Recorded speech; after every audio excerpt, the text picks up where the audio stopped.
حميد مجيد. كلمة شهادة أشهد أن لا إله إلا الله وحده لا شريك له وأشهد أن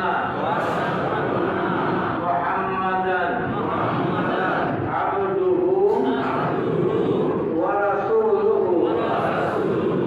وأن عيسى عبد الله ورسوله وكلمته ألقاها إلى مريم وروح منه والجنة حق والنار حق. বুখারী শরীফের রওয়ায়াত হুজুর আকরাম সাল্লাল্লাহু আলাইহি ওয়াসাল্লাম ইরশাদ করেছেন, এই কলেমা